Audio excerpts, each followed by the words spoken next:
This is what I love. I love this stage of a build. Right, I've had a change of heart. If we're gonna do this, I think we should probably do it a bit more thoroughly.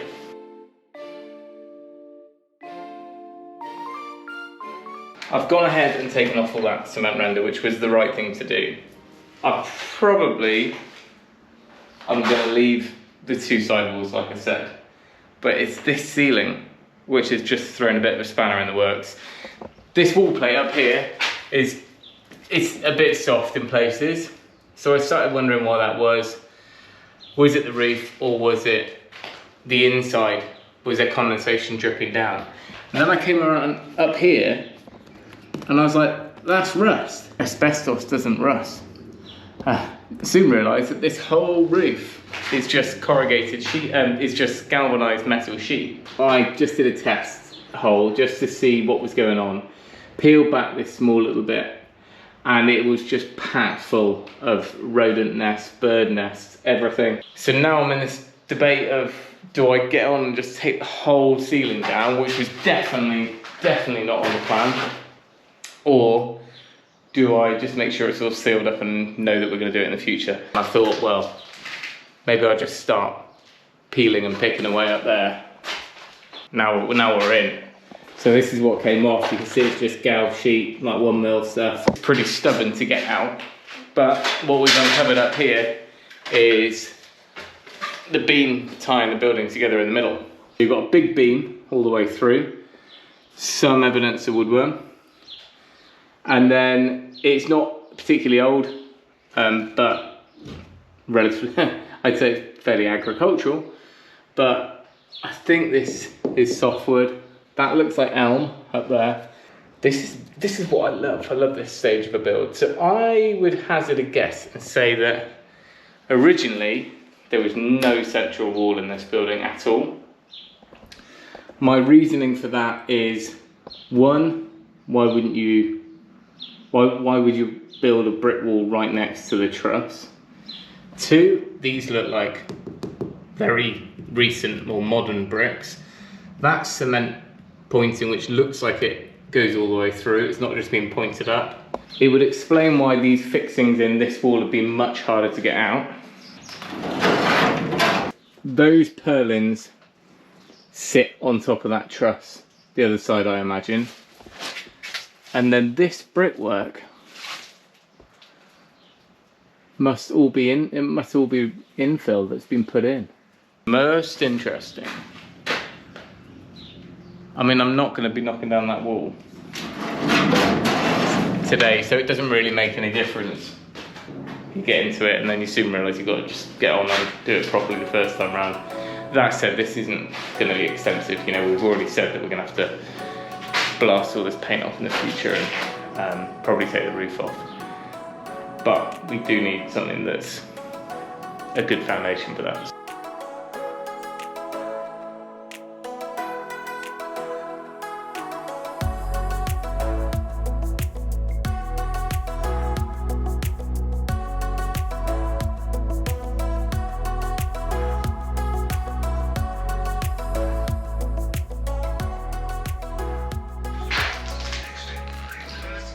I don't really want to take this off, so hopefully you can hear me.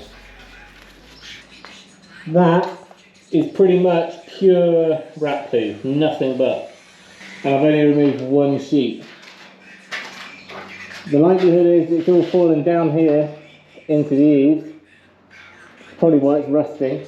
Ceiling timbers are not original, so we could lose them.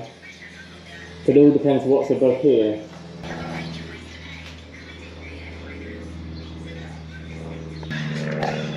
There's something up there.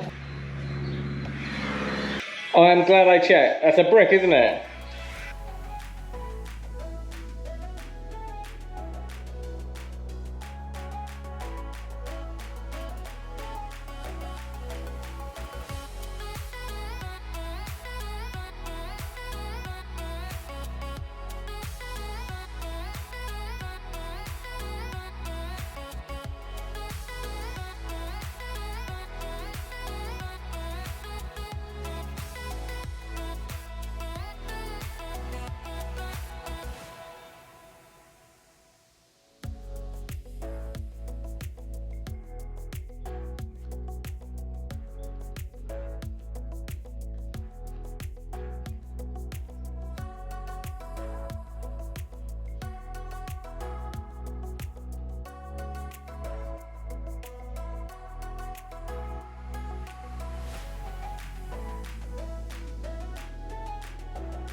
Right, bit of an update. Everything is off apart from these last two remaining sheets, which are trapped in by two big kind of brackets that must have held something heavy originally.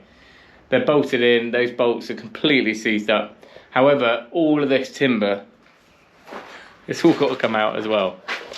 Obviously the rafters are part of the original structure, or the main structure at least, and as are the purlins here, but this dropped ceiling can all go. It's all just nailed in. I don't know where my reciprocating saw is, so I'm just going to give it a whack and hopefully these noggins will come out. We certainly found a bit of character up there anyway. It's ridiculous, the rat poo. Look at that. That is just pure poo. So no wonder these were getting a bit soft. Interestingly, we've got a normal overhang out here. You can see we've got rafters running along, bird's mouth over the top of the beam, fascia board, no soffit. But on the back, for some reason, it finishes flush, no ventilation at all. There's just kind of a 4-inch timber there where a gutter once was, so that's not clever.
Didn't think this morning when I woke up that I'd be doing this.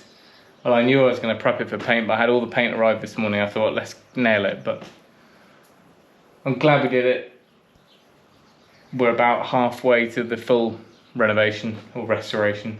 In the future, I'll strip it all back and start again. But for now, let me show you what I'm thinking. Back to just rafters and the purlins, which is tidy.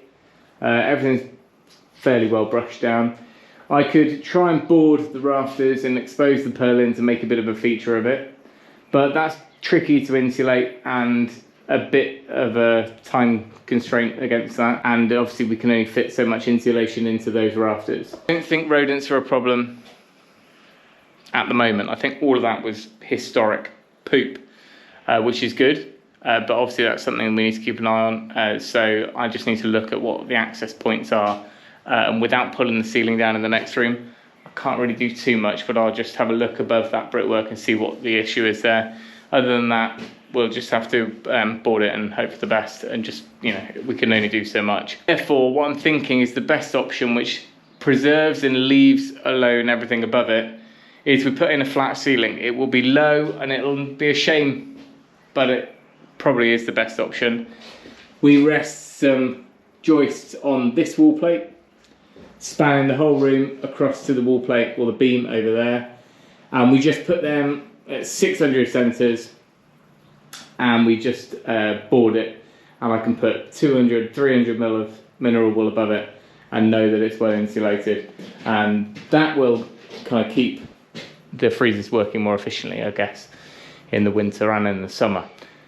That means we will lose all that. Well, we'll lose all of it, but it means that that loft space is kind of just well ventilated and preserved. Well, I hope you enjoyed seeing my thought process during that.